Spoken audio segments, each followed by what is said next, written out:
internasional adalah proses pertukaran barang dan jasa antara dua negara atau lebih dengan tujuan mendapatkan keuntungan atau laba.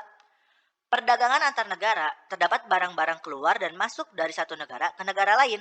Ada dua istilah yang terkenal, yaitu ekspor dan impor.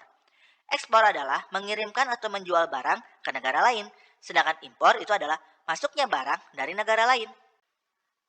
Berikutnya kita akan membahas tentang perbedaan perdagangan dalam negeri dan perdagangan internasional.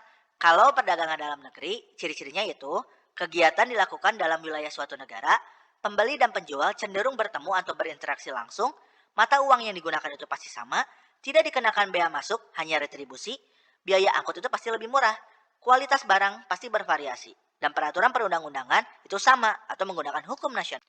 Sedangkan kalau perdagangan internasional, ciri-cirinya yaitu kegiatannya dilakukan dalam wilayah antar negara. Pembeli dan penjual tidak berinteraksi langsung. Mata uang yang digunakan berbeda sehingga menggunakan devisa. Barangnya itu dikenakan pajak atau bea masuk, serta biaya angkut pasti lebih mahal. Kualitas barang harus mengikuti standar internasional dan peraturan perundang-undangan itu berbeda menggunakan hukum internasional. Nah, ada faktor yang mendorong terjadinya perdagangan internasional, antara lain perbedaan sumber daya alam yang dimiliki oleh setiap negara, perbedaan tingkat kualitas sumber daya manusia, perbedaan iptek, perbedaan budaya suatu bangsa, perbedaan harga barang, perbedaan upah dan biaya produksi, serta perbedaan selera. Namanya berdagang pasti ada manfaatnya. Apa sih manfaat perdagangan internasional? Manfaatnya adalah setiap negara dapat memenuhi kebutuhan akan barang dan jasa. Setiap negara dapat menciptakan spesialisasi produk, yaitu membuat barang produksi yang khusus yang memiliki ciri khas yang tidak dapat dihasilkan oleh negara lain. Penduduk dari negara yang melakukan perdagangan akan mendapatkan barang dengan mudah dan harga murah, serta mendorong kegiatan produksi. Adapun manfaat selanjutnya yaitu setiap negara dapat meningkatkan hubungan persahabatan antar negara. Kegiatan produksi dapat meningkatkan sehingga perusahaan bertambah maju dan membuka kesempatan kerja. Pendapatan negara meningkat melalui perolehan devisa hasil ekspor, mendorong kemajuan iptek karena masing-masing negara ingin meningkatkan kualitas dan kuantitas barang, serta mendorong pertumbuhan ekonomi dan menyerap banyak tenaga kerja sehingga dapat mengurangi pengangguran.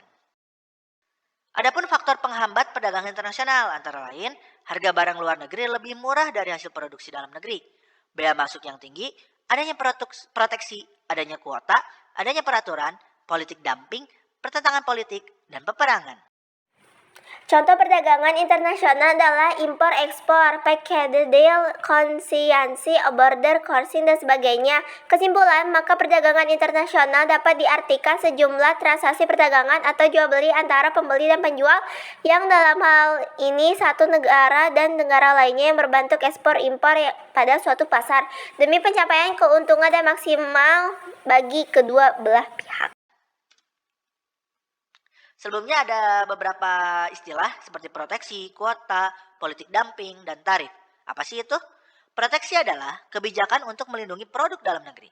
Kuota adalah kebijakan untuk membatasi jumlah ekspor dan impor barang dari suatu negara. Politik dumping adalah kebijakan menjual barang di luar negeri lebih murah daripada di dalam negeri. Sedangkan tarif adalah kebijakan pajak atas barang impor dan ekspor. Nah, ya mungkin untuk kali ini cukup sekian. Terima kasih telah menyimak video pembelajaran hingga selesai ya. Semoga bermanfaat untuk kita semua. Jangan lupa like, comment, and subscribe.